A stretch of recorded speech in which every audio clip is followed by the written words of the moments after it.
Bonjour à tous, bienvenue sur la chaîne du Media Lab. Dans le cadre de la Masterclass Global Actor for Peace, The Transformative Role of Individuals, nous avons l'honneur d'accueillir Monsieur le juge Jean-Pierre Jetti, qui a été entre autres au magistrat détaché au tribunal pénal international pour le Rwanda et qui a été aussi et qui est spécialiste des crimes internationaux. Merci à vous d'être venu aujourd'hui pour répondre à nos questions. Tout d'abord, est-ce que vous pouvez nous parler plus précisément de votre action au tribunal pénal international et votre rôle sur place, ce que vous faisiez? Eh bien, j'ai été nommé au tribunal pénal international au moment de sa création. J'ai donc fait partie de la première équipe qui est intervenue sur place au Rwanda. Mais préalablement, j'ai été nommé au tribunal pénal international pour l'ex-Yougoslavie.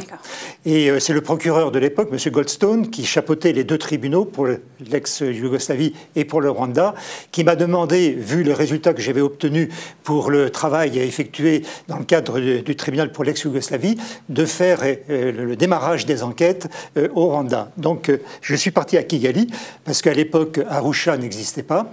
Et il m'avait demandé de faire un bilan pour constater quels étaient les besoins et les pistes d'investigation possibles. Je dois dire qu'à ce moment-là, c'était extrêmement difficile, car il y avait très peu de moyens, très peu de personnel, et qu'il a fallu donc imaginer et mettre en place une première stratégie. Donc je suis resté au Rwanda quelque temps, et au retour, j'ai fait part au procureur de l'époque de ce que j'avais constaté et quelles étaient les possibilités pour enquêter sur place. À la suite de ça, une première équipe d'enquêteurs est venue à Kigali. Il s'agissait de policiers néerlandais qui manifestement n'étaient pas préparés à traiter ce type de crimes de masse avec une quantité pareille, et puis surtout qui n'étaient absolument pas formés à la problématique africaine et rwandaise spécifique. Donc il a fallu véritablement les mettre au niveau de compréhension des crimes qui avaient été perpétrés, de manière à pouvoir, dans un premier temps, collecter ces premières informations. Ça a été extrêmement difficile. Le démarrage du tribunal pénal international au Rwanda a souffert de ce manque de moyens, à la fois financiers et matériels et humains, et malheureusement, ça a handicapé au départ beaucoup d'enquêtes qui ont trouvé ensuite des débouchés plus ou moins fructueux. D'accord. Donc, comme vous l'avez dit, le début du tribunal a été assez compliqué. Mais est-ce que, donc en général, vous feriez plutôt un bilan positif de ce tribunal? Alors, ça pourrait être un bilan mitigé. Il y a beaucoup de critiques qui ont été formulées contre ce tribunal.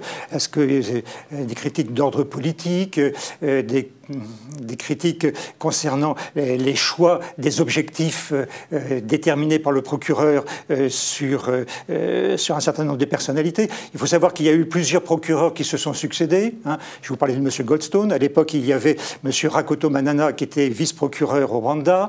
Ensuite, il y a eu Louise Arbour. Ensuite, il y a eu Carla Del Ponte, etc.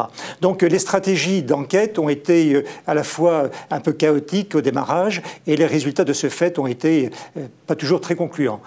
Néanmoins, il faut reconnaître qu'il y a eu quand même un certain nombre de résultats, puisque au bilan, il y a eu 93 personnes de jugées, il y a eu, je crois, 80 ou quelques condamnations, il y a eu, je crois, 14 acquittements, et ce qui fait qu'il y a quand même eu un contrat de rempli par rapport à ce qui avait été demandé initialement par l'ONU, qui était le mandataire de cette juridiction.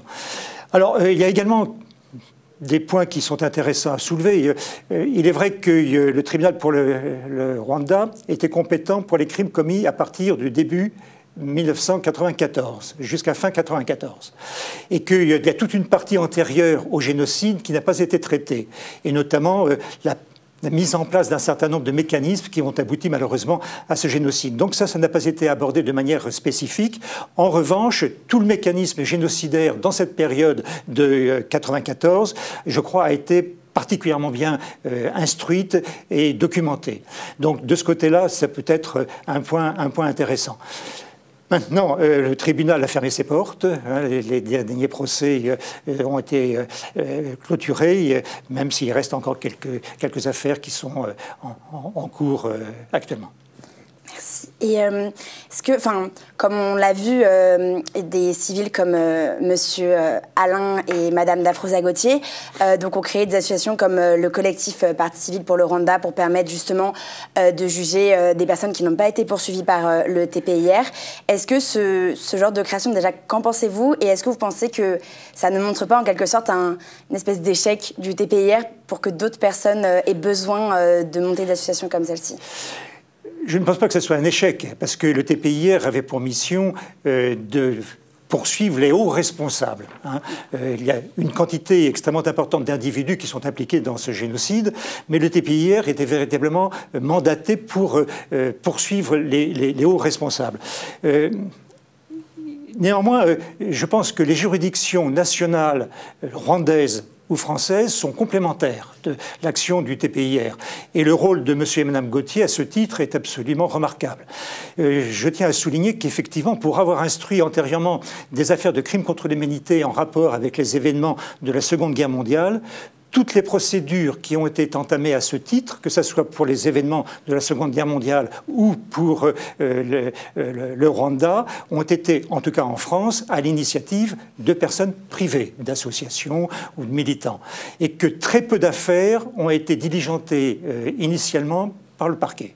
Ce qui veut dire que l'investissement personnel d'un certain nombre d'individus, je pense par exemple à Serge Klarsfeld, que j'ai bien connu, mais M. et Mme Gauthier ont agi également dans le même sens, ont servi la justice et peut-être, et je l'espère, la réconciliation et la paix. Merci beaucoup pour vos réponses. Merci à tous d'avoir regardé cette interview de Monsieur le juge Jetti. Et donc, je vous souhaite une bonne journée et à bientôt pour une nouvelle interview.